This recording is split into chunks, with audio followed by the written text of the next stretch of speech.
Hello friends, my name है सिमरन। आज हम बात करेंगे स्नैपी गर्ल का जो आजकल टॉपिक चल रहा है और उनके साथ बहुत सारे लोगों को सहानुभूति है।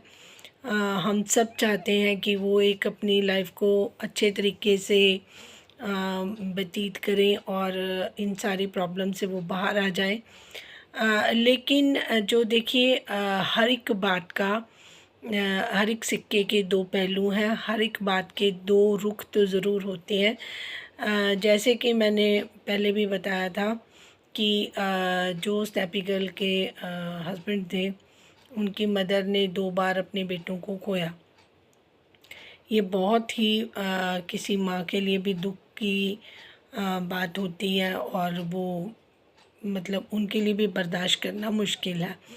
बट क्योंकि वो बाय नेचर उनका जिस तरीके से वो हमने सुनी उनकी रिकॉर्डिंग, उससे पता चल रहा था जब स्नैपी गर्ल ने जब सपना जी ने घर से जाने की बात करी तो वो अपनी चीज़ों के बारे में बोल रही थी, ये हमारे बेटे का है, आप क्या लेकर आई हैं, है ना।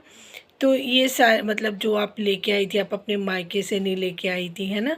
ये सारी चीज़ें तो मायके से तो वो 2 बेटियां भी नहीं लेके आई थी जिसकी रिस्पॉन्सिबिलिटी अब उसके ऊपर है। जो आपके बेटों की बेटियां हैं, क्या उस वो मायके से लेकर आई थी?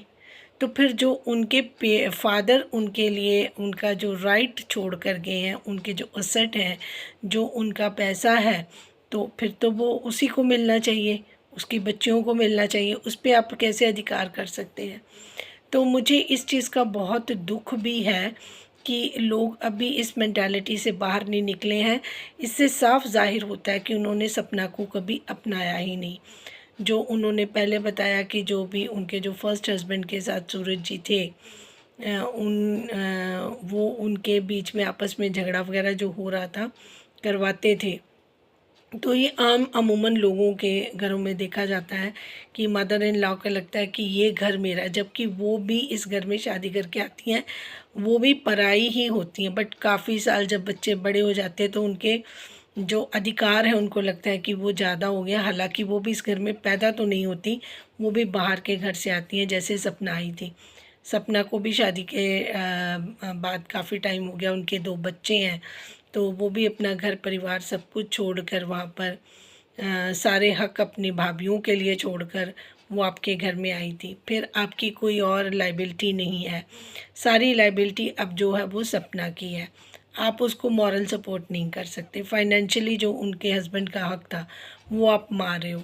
तो मुझे सिर्फ एक चीज़ पूछनी थी आपसे, बहुत विद ड्यू रिस्पेक्ट, और मैं बहुत भगवान से डर कर, क्योंकि देखिए आपका दुख जो है वो भी मैं आपको कम नहीं जानती, लेकिन आप अपनी चीज़ों के ऊपर भी थोड़ा ध्यान दें। देखिए ये जो इतने सारे कष्ट आपने सहे, फिर सपना जी ने भी सहे, तो ये सारी कर्मों की मार होती है।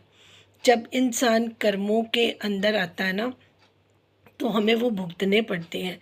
जो कुछ भी आपके साथ हुआ तो आपको थोड़ा-सा सँभलना चाहिए। जो पिछले जन्म के कर्म हमने किए होते हैं वो इस जन्म में भुगतने होते हैं।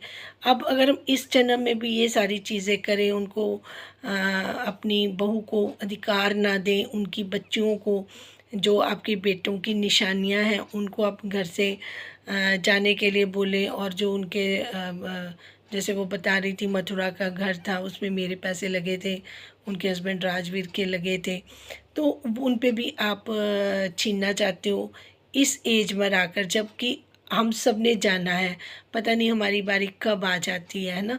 तो सपना जी तो अभी 25 इयर्स हैं, अभी उनकी बच्चियां छोटी हैं, उन्होंने तो अभी सारा कुछ देखना है, उनके लिए बहुत कुछ करना है।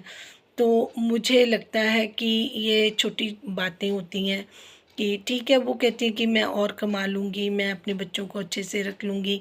मैंने उनके लिए वीडियो बनाई थी, मुझे बहुत अच्छा लगा जो उन्होंने नेक्स्ट वीडियो में वो सारी बातें बोली जो मैंने उनको बोली थी कि आप अपनी बच्चों की एजुकेशन, उनको हेल्दी माहौल में लेके जाएं, कोई स्टैंडर्ड वाला एरिया आप चूज़ करें जिसमें वो बच्चियाँ अच्छे तरीके से ग्रो हो पाएँ। तो उन्होंने वो सारी बातें बोली कि मैं सब कुछ करूँगी, मैं हैंडल करूँगी चीज़ों को, मैं सबसे पहले अपने आप को बैलेंस करूँगी। तो ये सारी चीज़ें उन्होंने बहुत अच्छे से समझ ली और उसके ऊपर उन्होंने वीडियो बनाकर लोगों को भी बोला कि मैं ऐसे करने वाली हूँ, आप चिंता मत करें, आप किसी को ब्लेम ना करें। इससे क्या होता है कि ये उनकी पर्सनैलिटी दिखाती है कि वो नहीं चाहती कि उनके इन-लॉज़ को भी अब कुछ ज़्यादा उनसे उनको बोला जाए। वो कहती हैं कि मैं उससे उस सिचुएशन से, उस घर से बाहर आ चुकी हूँ। अब मुझे जो सपोर्टर्स हैं उनके सपोर्ट की ज़रूरत होगी, क्योंकि अब मैं फ़ोकस जो अपने बच्चों की लाइफ को अच्छा करने के लिए करूँगी, क्योंकि मुझे वहाँ से सपोर्ट नहीं मिल रहा था, चैन नहीं मिल रहा था, मॉरल जो सपोर्ट की ज़रूरत होती है वो उनको वहाँ से नहीं मिल रही थी। हालाँकि दोनों एल्डर वहाँ पर थे।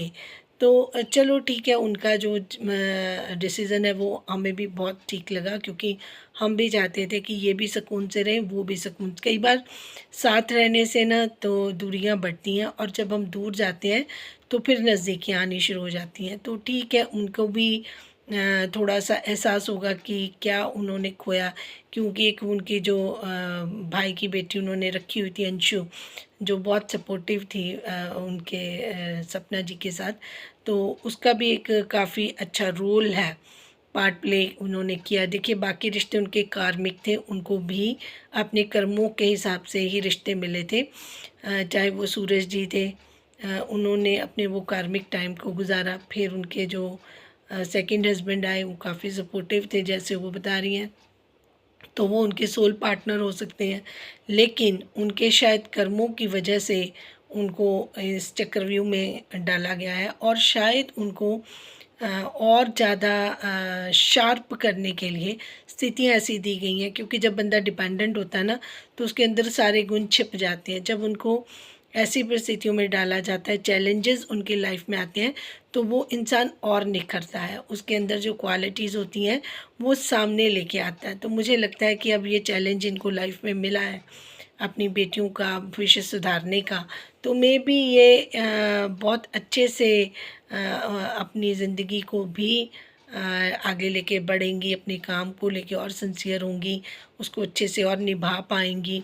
अगर अंशु इनके साथ रहती, जहाँ पर भी ये अभी शिफ्ट करना चाह रही है, मैं कहती हूँ कि एक अच्छा एरिया, वो जो लखन जी हैं और नीतू जी हैं जिनका चैनल है, अगर वो उनको सपोर्ट करें तो अपने कहीं नियरेस्ट ही अगर उनको वो कोई अच्छी कॉलोनी में शिफ्ट करवा दें, तो एक तो वो सिक्योरिटी उनको मिल जाएगी, और दूसरा उनके बच्चों के लिए वो माहौल बहुत अच्छा हो जाएगा। यहाँ पे हर वक्त टेंशन में रहना और डर के रहना, और ये ख्याल रखना कि किस चीज़ के लिए उनको दोबारा से मतलब प्रताड़ित किया जाएगा या बुलाया जाएगा। तो इस वजह से ये सारी चीज़ें उनको मेंटली परेशान करती थी। अब शायद वो डिप्रेशन से भी बाहर आए, वो काफ़ी चीज़ों से ओवरकम करेंगी, जो मुझे उम्मीद है। जिस तरीके से उन्होंने वीडियो बनाई मुझे बहुत अच्छा लगा।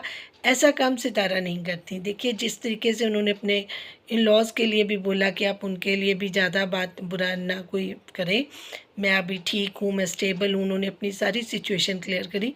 तो इस एज़ अ कंपैरिज़न सितारा तो मैं उनको ज़्यादा समझदार भी बोलूँगी, और अपने ऑडियंस के साथ जो लॉयल्टी है वो मैं समझती हूँ कि सपना में ज़्यादा है, क्योंकि उन्होंने अपनी सारी सिचुएशन क्लियर करी, बहुत क्लैरिटी के साथ लेकर आगे चली हैं, और स्टेप भी लिया जो कि सितारा ने नहीं लिया। उन्होंने स्टेप भी लिया अपना। देखिए, अभी बिल्कुल वो शायद शून्य थी, लेकिन उनको सपोर्टिव पता था कि कुछ लोग हैं उनको जो इस चीज़ों में उनको मैनेज करने में उनकी हेल्प करेंगे। तो अच्छा है उनके जो इन-लॉज़ हैं उनके लिए भी कि थोड़ा टाइम उनको भी मौका मिलेगा कि उन्होंने क्या गँवाया है ये सोचने के लिए, क्योंकि देखिए, वो उसका ना निकल पाना, उस घर में रहना इतनी मुश्किलों के बावजूद यही था कि अब उनके बेटे नहीं हैं तो उनको लुक आफ्टर कौन करेगा। बट क्योंकि उनकी जो नेचर थी वो उस तरीके से नहीं थी कि वो कोऑपरेट करते, सिचुएशन को समझते। अब जब परिवार अलग हुआ है तो ज़रूर उनको कमी भी लगेगी। मुझे लगता है कि जब चीज़ें थोड़ी सी शांत होगा माहौल, थोड़ा सा दोनों तरफ से सोचा जाएगा, तो वो सपना की तरफ से मैं ये सोच रही हूँ कि वो बहुत काइंड है, तो वो इनको बाद में भी इनको लुक आफ्टर करती रहेंगी। अगर वो वहाँ पर भी सेटल हो जाती हैं, इनको देख रेख करेंगी, इनको मिलने बच्चों को मिलाने भी जाएंगी, और इतना काफ़ी होता है। मुझे नहीं लगता कि जो राजवीर जी के पेरेंट्स हैं उनको अब इस तरीके से रुख रखना चाहिए, जो दूसरे रिश्तेदारों को प्लीज़ करने के लिए, या जिनके लिए वो इतना कुछ ये स्टेप करे थी, अपना घर अपना परिवार वो उन्होंने इस स्थिति में लेकर आ गई हैं।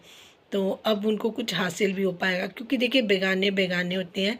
आपका अपना खून, आपके बेटों की निशानियां आपने किस तरीके से जो आपके पास बचा था वो भी आपने ख़राब कर लिया, और पिछले कर्मों का आप देख रहे हो, और फिर एक ऐसी स्थिति में जो आपके बेटे की वाइफ थी, जो आपके बेटे दुनिया में नहीं रहे, आपने उनके साथ इस तरीके से सलूक किया, तो ये भी अच्छे कर्मों में तो नहीं जाएगा। जो पहले कर्म आप भुगत रहे हैं, आप उनसे भी नहीं सीख रहे कि हम एटलीस्ट अब थोड़ा सा हम्बल हो जाएं, हम अपना सॉफ्ट कॉर्नर कर लें, हम अपने दिल दिमाग में एक अच्छा कुछ कर लें। ऐसा आपने कुछ नहीं सोचा, और आप इस तरीके से बिहेवियर आप कर रही हैं। तो एक तो आप बड़े हैं, आपको ये शोभा ही नहीं देता था। चलो एनीवेज़, जो स्थितियाँ थी, जो भगवान ने चाहा वैसा ही होगा। पर आपको अभी भी संभलने की ज़रूरत है। जिस तरीके से आप तेरा मेरा कर रहे हैं, वो तो ना सुनने में अच्छा लग रहा है, ना देखने में अच्छा लग रहा है। और एक यकीनन बात यह है कि हम यहाँ से 1 रुपया भी अपने साथ नहीं ले जा सकते। तो इस एज में आकर अगर आपके पास खाना पीना सब कुछ है, तो आप गाड़ियाँ, आप दूसरे उनकी प्रॉपर्टियाँ, असर को हथियाकर आप कहाँ लेकर जाएंगे? वो भी यहीं रह जाएगा। न राजवीर जी न सूरज जी अगर नहीं कुछ लेके जा सके, तो लेके तो यहाँ से किसी ने भी नहीं जाना। तो मुझे नहीं लगता कि सपना और सपना की बेटियों के अलावा आपका कोई करीबी और है जिसको आप ये समझें कि उनका हक होगा। तो इस तरीके की जिद और इस तरीके की परेशानियां करनी दूसरों के लिए, मुझे नहीं लगता ये ठीक है। आपसे बेहतर अंशु हैं, जो छोटी उम्र में होकर भी रिस्पॉन्सिबिलिटी भी समझती हैं और उनके दिल में दया भावना भी है। तो प्लीज़ आप इन चीज़ों पर भी ध्यान दें। पिछला कर्म हम भुगत रहे हैं, तो आगे हम अपने लिए आसानियाँ रखें। बस मुझे इतना ही कहना है। मैं भगवान से डर कर आपको ये मैसेज दे रही हूँ। जिनको ये ठीक लगे वो इसको शेयर ज़रूर कर दें, ताकि उन तक ये बात ज़रूर पहुँचे। Thank you so much for watching. Thank you.